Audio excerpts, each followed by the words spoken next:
This is Talk of the Town, a weekly program featuring community events happening in and around Northeast Michigan, with your host, Nancy Smitham, and get the latest from Alpena Community College with Dr. Don McMaster. And now, today's Talk of the Town.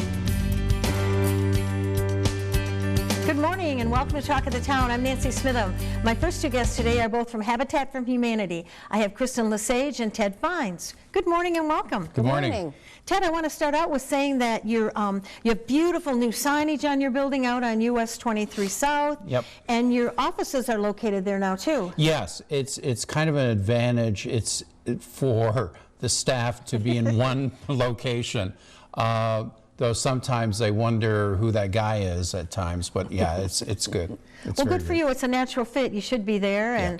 and you know, if someone wants to see you, it's easier to say, hey, come to that nice, big, beautiful building with the great signage, easier to find. Yeah, and we always say, people say, where are you now? We say, well, we're across from St. Vincent de Paul. Well, you guys work so well together. Yes, in fact, we have met with St. Vincent, and we're going to be collaborating on doing things together. Yes. Yay! Yeah, Yay. that'll be good. So, Ted, I want to start out with the wonderful grant that you received. We received a grant recently. We applied for it last August, September of 2021 with the Alpena County Older Persons Committee. And it was our first time, and we applied for it, and we received a grant for $81,525 for older residents of the County of Alpena, 62 plus, for critical home repairs. And last year, 2021, we did over 100 repairs within our service area of 5 counties. This grant is specifically for the County of Alpena residents. And this is why we have Kristen here, who has the nickname of Rockstar Kristen. Okay, I like that. Because of all the work that she's put into it in the last two and a half years. We've gone from doing 30 to 69 to over 100 critical home repairs last year. That's amazing. It is amazing. Kristen, congratulations on helping all the wonderful people in our communities. And this grant is strictly for Alpena County. Yes. So tell me, what constitutes a critical home repair? Anything health and safety related. Okay. If a leaky roof, furnace that doesn't work, hot water heater, windows that are broken, doors, there's not a limit. If it's a problem with your home and it's causing a health issue or a safety issue, it's... Like wells or septic? Oh yeah. Those kind of things? Everything, yeah. Wow, that's amazing. The biggest thing is windows. There's something that are the bottom of the barrel. You know, I mean, sure. if it's broken windows, of course, we need to keep you safe and have them windows fixed, but generally there's something else wrong before the windows will When get you fixed. go to people's house and see they have things stuffed in all around their windows to keep the air out. Oh, yeah. That's a good clue. Oh, yeah. So 62 or older. Yes. And what's the application process like? It's not bad. I'm going to send them out an application that they're going to fill out, give me a little bit of their information. I'm going to request some documents from them, make sure that they own the home, that taxes are paid and up to date. That's pretty much it. There's a little bit of income information I'm going to get from them. Very easy though. It's a couple documents that they've got to fill out. The rest of it's on me. So a senior couple on, fixed incomes would probably easily qualify. Absolutely, they would. Okay. Absolutely. And Ted, I know you did a lot of wheelchair ramps last year too. How's that Yes. program going? Great, and we have, again, collaborated with a lot of service organizations within our service area to build ramps for veterans, and it doesn't have to be specifically for veterans, but it seems to be veteran-oriented, and we do have funding through the Home Depot Foundation on that. We've received monies from the Besser Foundation. We've received monies from the United Way of Alpena. We've received monies. I can go on and on and on. That's amazing. It's an incredible community that we live in. It is. It is, and like you said, with that grant and all the wonderful donations and you opening that brand new beautiful building in our community and all the other nonprofit groups, keep seeing something in the paper almost every day where someone's donated or they've received a grant or something exciting is happening with their organization. Now I want to mention that there is a lot of hard work for our programs, be it home ownership or repairs, and specifically with repairs. We would like the homeowners to get quotes for the repairs. But I also want to mention that we're taking a more holistic approach to couples or individuals living in these homes, 62 and plus, there's always something else going on in these homes. And so we do refer them to other agencies that can help them. So I think it's really important to point out, it's easy to do the construction part of it. And sometimes there's more to what's there than really appears. So I want to emphasize that we look at the whole family and how they're living. Okay, and how are things looking for builds this year? It's funny you should mention that. I think we're going to be overwhelmed. We've got a couple of young families with children that have gotten pre-qualified. Perfect. Our biggest challenge is land ownership, which we have in Alpena, but also how are we going to build these homes, be it modular or stick build, and how do we raise the monies to do that? So this is where our construction committee, the Habitat Northeast Michigan Construction Committee, and myself will be meeting to strategize how we're going to go about it. Because we could build as many as 3 this year, new homes. Oh, that would be wonderful. It would be, yes. So you're encouraging people to still apply? Yes, yes, definitely. And how do they apply? Again, they can contact us at our office at 989-354-5555. They can go to our website, which is habitatnemi.org, or they can drop in at the office or Restore and ask for an application, be it a repair application or home ownership application at 2630 US 23 South across from St. Vinny's. Okay. Well, I want to thank both of you, all of your staff and your volunteers for all that you do in our community. You know, what a wonderful organization. And, you know, home ownership, that's the American dream. So thank you for making that come true. And I really hope that our county will take advantage of the wonderful critical home repair grant. We hope so, too. You know, we want to spend that money. Yes, Absolutely. you certainly do. And I can think of a couple of people that I'm going to encourage to apply. Please do. Okay. We're out of time. Thank you both so very much for being here. Thank you. Thank you. I'll be right back with some information from Huron Humane Society following these messages. Hi, welcome back. My last 2 guests today are both from Huron Humane Society. I have Cindy Johnson and Samantha Kirk. Good morning, ladies. Good morning, Nancy. How are you? I'm great, thank you. And you brought a guest for us. We have a guest. This is Rose Nyland. Okay. Of course, it's Betty White Month. Yes. So all of our animals are named after characters that were in her shows or her own character. Okay. Rose came to us. She had a leg injury. It turned out that she was attacked by a dog, and it broke her leg bone. So I can hardly see it. I know. So she's been through a lot, and she just had surgery this week. We tried a cast, that didn't work. Dr. Ryan actually put a pin in and put the bones together. So she is on her way to recovery. So we will take applications for Rose. Okay. And just so people know, Rose, this is a really expensive surgery. I'm but sure. How do you not do it? Right. But we have several cases at the shelter. You know, we have Dwayne with his eyes. He's getting better. He's a wonderful cat. So if you're looking for a great cat, he's a big guy. He's just lovable. We're taking care of his eye issues, and hopefully soon he'll be ready to be adopted. We have Marty, who was hit by a car, and he has a broken hip.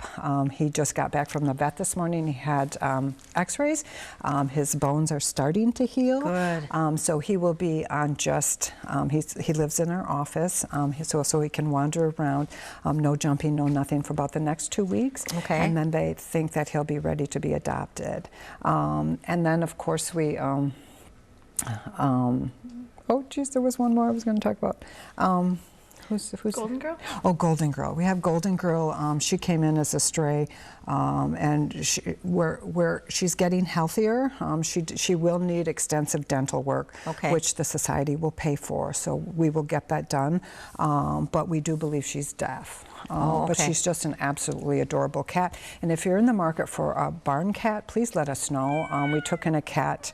One of the vet clinics called and asked if we would take it on. It was frozen to the road out by Hideaway, and it was hit by a car.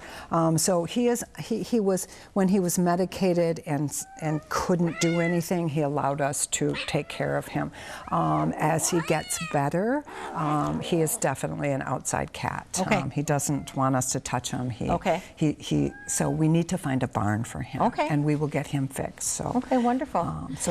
And I saw your statistics. You had a very busy year. Costs were up, of course, because a lot of animals come to you that need surgeries and need care and medical treatment. Yes, and it's expensive. But how can you say no? No, I mean, you can't. You can't say no. So, yes, so we continue. If anyone has any dollars to give, pop cans to give, send in the donation, drop it off. We can take a donation over the phone, and pop cans. Pop cans have kept us going. So it all helps us to be able to do what we do. Okay, and Samantha, I know that they take wonderful care of the animals there. How are you with volunteers right now? Are you looking for volunteers? I don't believe we are at this moment. And currently, we've been closed because of sickness. Okay. Everyone has that problem. COVID hit the Yes. shelter. We are opened. We will be opened and get back on operating, intaking animals, all of that here. So Okay. call us, make an appointment, because we're going to go back to appointments. We need to keep staff healthy to take Sure. care of the animals we have. And I can tell you the last couple of weeks have been a little bit difficult. So. Okay. What about fundraisers? Fundraisers, oh my gosh. Well, we just did our Betty White fundraiser, and people are still sending in funds for that, and we so appreciate it. As far as organized fundraisers, we're a little bit behind on having our annual meeting, but we will have that probably in February and sit down and try to plan Okay. out the year and what direction we're going. Okay. And people can drop off donations and supplies still, or do you want them to make an appointment to do that? No, or? they can always, they can, if they're out there, come. Call us, hey, I'm in the parking lot. We can either come out and get it, they can bring it in, or put it in between the doors at any time. Okay. So yes, donations, donations, donations. Do you have any dogs currently? We don't have any dogs because we've been closed, but we Okay. have some dogs on the list that Okay. as soon as we get up and going, we will be bringing them in. Okay. Yeah. All right. Some And then- puppies in there too. So. Okay, and the same with Retail's Boutique. You'll have to wait for a little bit, Yes. but it will be open, and I know it's got some wonderful items in it. Yes, and in the downtime, the board has gone into Retails. We've kind of revamped it. We kind of revamped an area outside of our office, so we have more space for people to sit down, fill out applications, and kind of Oh, good social idea. distance a little bit more than we could at the front desk. And we also set up a space for kids. So we have a small table, and we have crayons and coloring books, and Perfect. we're going to have a drawing every month. So if the child wants to leave their drawing with us, every month we'll have a drawing. Give them a kitten. Yes. and maybe their parents would like us, and maybe they wouldn't. But every month we'll have a drawing for the artwork that staff chooses. So. And your Facebook page and website are still a great place to look and see what animals are available. Yes, webpage. They're all on the webpage. On our Facebook page, we, every couple of days we're featuring another one. But yes, all up to date. Okay. And items that you need: fabric softener, bleach, fabric softener sheets, wet cat food, Laundry disinfectant, laundry soap. What other things? Blankets, Yeah. towels. Yeah. Used towels. I mean, people don't have to go and buy us new ones. Used towels. We use a lot of towels for cleaning, for kennels. If you have animals that, have intestinal issues, Right. And it just is kind of coming out of them. If old towels we use, and then we can just Pitch pitch 'em. them. Yeah. Okay. So it's all good. Fleeces this time of year are perfect for the cats. Okay, and those same thing, you can just walk in and drop them off. Yes. And the pop cans, that's been such a lifesaver for you. Yes, yes. In our budget, and we just had our budget meeting last year. We made in pop cans, and it's a lot of work, but $42,000. It's amazing. We cannot thank the community enough. It paid our vet bill. So for the year, that's what we spent in vet bill. So without them, we would be struggling right now, not being able to have big fundraisers. And as we're taping this today, we have like bitter cold temperatures, so please take care of your animals. Yes, and if you're out there and there's an animal that you need to get into the shelter, please keep it warm until we can get it in. We will get there. We just need to get our doors back open. Okay. Yeah. All right. Well, thank you so much for being here. Thank you for taking good care of all the animals last year. How many animals did you see last year? Last year we took in, we just did the numbers. It was about 560 animals that came through the shelter. Wow. Yeah.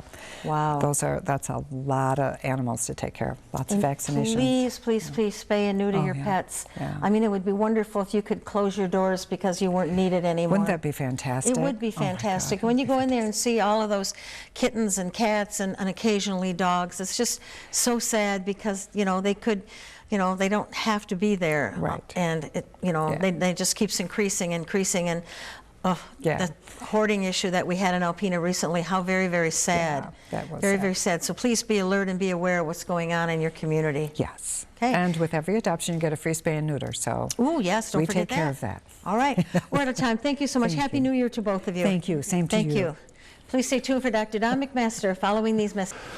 Greetings, everyone, and welcome to Talk of the Town. I'm Dr. Don McMaster, president of Alpena Community College, and I'm pleased to have as our guest this morning Ashley Nowicki, a ACC second-year student from Rogers City. Welcome, Ashley. Hi, Dr. McMaster. Thank you for having me. My pleasure. Ashley, you've been a wonderful presence on our campus now for 2 years. It's been great having you. And I just want to know, I guess, what led you to choose ACC and whether you've been satisfied with that choice. So actually, I'm going to correct you. I've actually been at ACC for 4 years. Oh. So I've been really taking my time. When I first started at ACC, I wasn't sure what I wanted my major to be. So I tried a lot of different things. I sort of felt out different fields and different areas. And I ultimately led to secondary education. I'm going to be a math teacher, which I'm really excited about.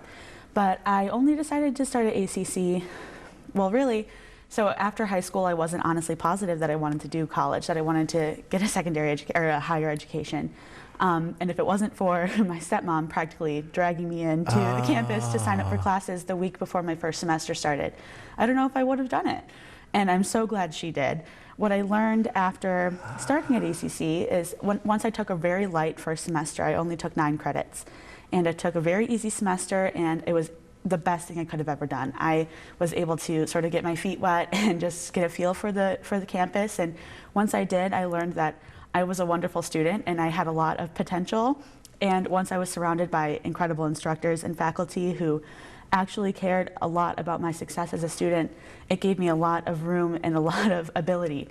And it helped me grow into a better student.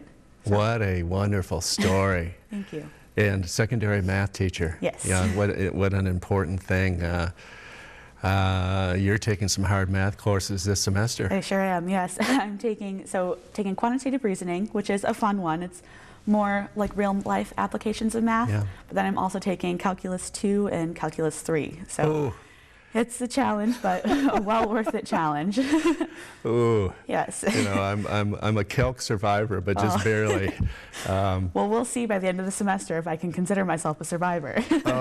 Well, I see you in the Besser Tech lobby. You know, you have your spot there and your Every book, day. and you know, so if attention to detail and persistence wins it, and it often does, you'll be fine. Well, I hope so. Thank you.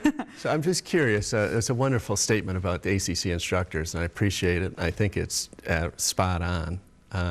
As a bright person, I bet you're thinking, what is it of these particular instructors could I use when I become a teacher? Have you gone down that road a little bit? Absolutely. So like I said before, it really, once I got to know more of the instructors and I realized how much they cared about my success, it really helped me become a better student. Unfortunately, I felt in high school that not a lot of the teachers were as involved in their students' lives, which isn't, you know, it doesn't mean that they're bad teachers. It just wasn't an environment that I thrived in personally. So once I got into that environment and I saw, you know, when the teachers are so involved and so enthralled with their students and are willing to put in the work to make sure that they're successful, it inspired me. And before my time at ACC, I had slightly considered education, but definitely not math. I would have never thought I would be a math teacher. And it wasn't until I started taking some classes with a few different instructors that I really considered education, secondary particularly. Yeah, wow, what a great story. Thank you. You're also involved in student leadership Yes. at ACC. So For sure. share with the viewers a little bit about how that goes and what that's meant to you. Yeah. So the Student Leadership Commission is probably one of my favorite parts of my time at ACC, for sure.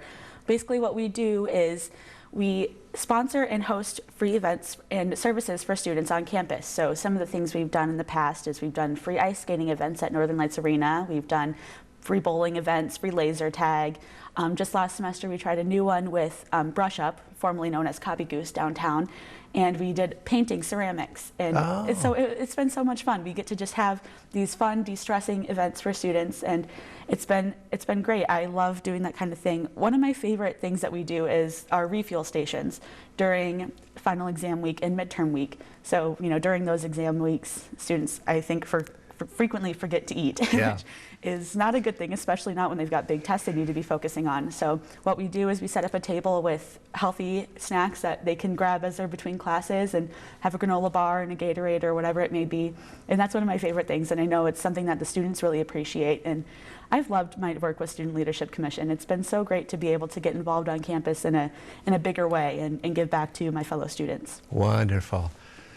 There's so much good in that. I don't really know where to start back through it. I just have to share, this came to my attention last night, that ACC has the highest graduation rate of any community college in the state. Wow. There's 28 of them, and by a fairly substantial amount.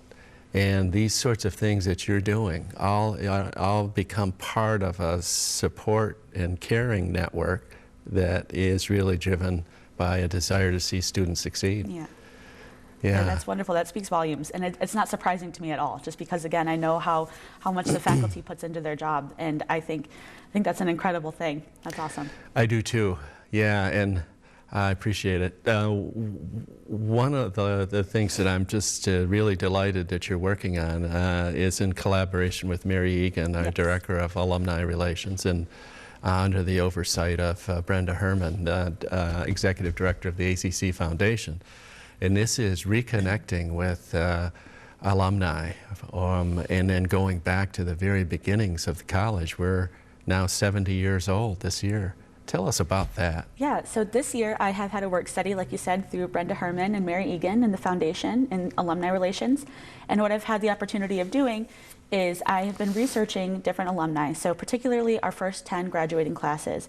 And what I've gotten to do is go in and find different information about them, and then I've gotten the privilege of calling them personally. So I've been able to contact a few different alumni members from our first graduating classes, including the very first graduate. And so I've gotten personal conversations with them, and I've gotten to learn about the history of the college and their experiences and their memories. And it's just been so fun and so rewarding to hear about how different things were at the very beginning. And one of my favorite parts of that is that I've gotten to thank them for the fact that they took a chance on a brand new community college in its first year. Because they could have just as easily gone to a bigger university somewhere else where there was more guaranteed opportunity, but they decided to take a chance on a brand new community college, and it's because of them that I've gotten the opportunities that I have through ACC. So it's been such a privilege to talk to them and to get to know more about the beginnings of the college. It's so interesting. I've loved it. I bet you they enjoy reminiscing about the school and their time there. It's been so fun, and it's great to hear different stories about, this person. When they graduated together, this person stood up in their wedding, and how they've stayed in contact, and some of them are still friends. And then hearing different names come up from different alumni, it's really interesting to hear the stories. It's so fun. Well, that is a wonderful activity, and reconnecting with people who 70 years ago were your age. Right. And the opportunity for that reconnection, what that means for those folks in the college, there's tremendous opportunity there. So I'm just delighted with your work on that. Thank you. Thank you. And thank you folks for watching Talk of the Town. We'll see you again next week. This has been Talk of the Town with your host, Nancy Smitham and Dr. Don McMaster. For a list of community events taking place in Northeast Michigan, please visit our website at wbkb11.com and click on our community link. This has been a Thunder Bay Broadcasting Corporation production.